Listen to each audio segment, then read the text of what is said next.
Namaste, Vanakkam, Sat Sri Akal, Jai Shri Krishna. This is Aditi, and as promised, today we bring to you the very first episode of ADISI Manch. India is a land of stories.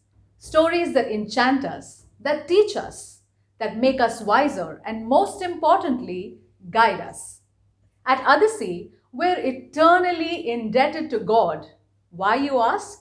I'd say simply because more often than not, we feel that we're researching and we're looking out for stories, but sometimes, miraculously so, stories reach out to us. Just like for our episode today.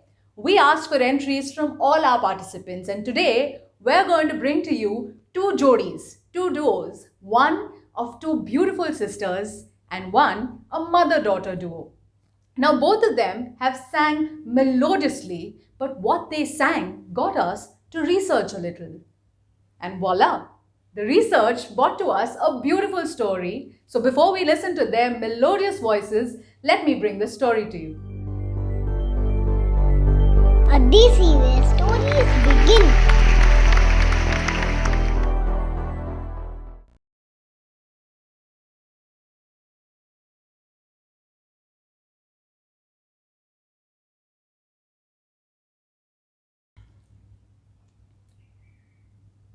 Our story today is about a man called Srinivas Nayak.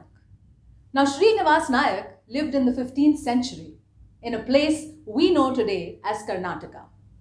Srinivas's father was a very, very wealthy merchant, but unfortunately, he passed away a little too soon.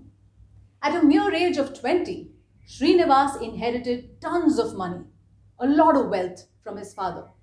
Srinivas was a smart and intelligent young boy. He invested all his time, energy, and effort in multiplying this wealth. Soon enough, he became a shrewd businessman. In life, once he attained that kind of stature, he decided it was time for him to get married.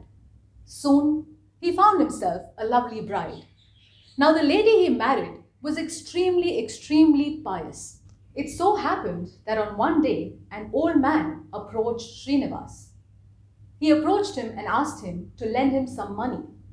He wanted this money to conduct the ceremony of Upanayan Sanskar for his son. Now, Srinivas, like I said, was a shrewd businessman. He didn't see any benefit in this exchange. So he rebuked this man and asked him to go away.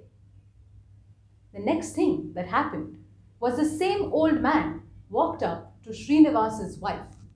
He asked her for the same thing, for some money for this ceremony. His wife, like I mentioned earlier, was a very kind and pious lady. She believed in generosity and wanted to do anything that she could to help him out. So, without giving things much thought, she took off her nose ring and offered it to this old man. The old man took the nose ring, and as luck would have it, he went back to Srinivas Nayak and asked him to exchange this nose ring for some money. Srinivas Nayak was a businessman, so he took the gold nose ring that the wife had offered and gave this old man some money exchange. He was sharp. When he looked at that nose ring, he realized that it was the nose ring that belonged to his own wife. He was furious. At once he walked up to his wife and asked her why he had offered this nose ring to that old man. His wife was absolutely shocked and speechless. She had no idea that this mere act of kindness would anger and upset her husband to such an extent. She was filled with guilt. In some time, she decided that she should end her life. And in order to do so, she filled a glass with poison and decided to drink it. Moments thereafter, when she lifted that glass to drink it, she noticed the same nose ring that she had offered to the old man lay within that glass. Confused and not being able to understand what just happened, she walked up to her husband and asked him about the nose ring. According to her, the nose ring was still in her husband's possession. Yet again, this nose ring was there in the glass that she held in her hand. She showed Srinivas this nose ring and he confirmed the same. Both of them were absolutely confused. In order to figure this out, They looked helter-skelter for the old man, but didn't find him. This, my friends, was a moment of realization for Srinivas Nayak. He realized that all the wealth in the world meant nothing when an old man could miraculously, in a jiffy, produce gold. There was more to life than just this wealth. So at the age of 30, Srinivas gave away all his wealth and initiated himself in a journey where he traveled across Karnataka in search for the real wealth, the knowledge of God. He came to be known as Purandara Das or Purandara Dassar, who created various songs from the Srimad Bhagavat.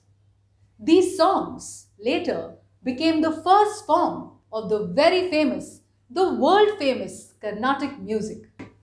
And today we have with us two beautiful sisters who are going to be presenting a beautiful song by the very same Purandara Dassar.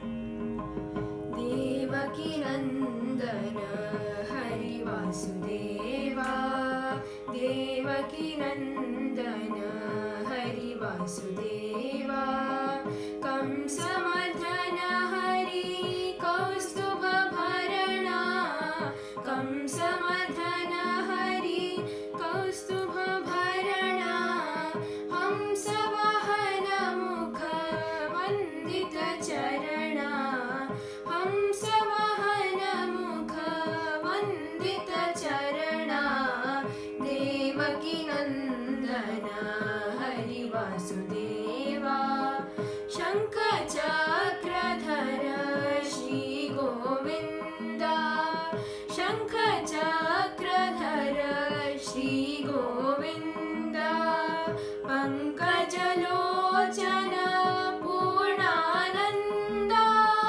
Pankajalochana Purnananda Makara Kundaladhara Shatara Vibhasa Makara Kundaladhara Shatara Vibhasa Rukmini Vallabha Rukmini Vallabha Sakala Lokesha Devaki Nandana Hari Vasudeva Nigamodhara Navanita Chora Nigamodhara Navanita Chora Khagapati Vahana Jagadodhara Khagapati Vahana Jagadodhara Varavela Pura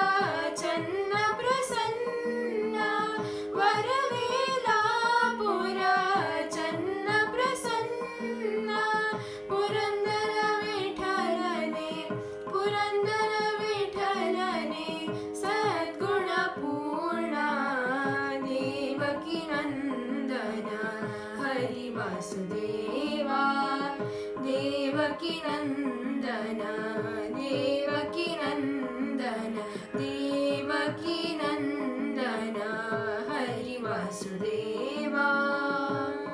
I hope all of you enjoyed this beautiful bhajan by Sant Purandara Das sung by Prerna and Spandana. We've received several other entries from various jodis from all across the world, which we will surely bring to you on our next episodes on the ADISI Manch series. In the meanwhile, if you have any entries that you'd like to send us to showcase on this platform, do leave your entries via mail on the email address that we've kept in the description box below for your reference. Until next Friday, Namaste. ADISI where stories begin.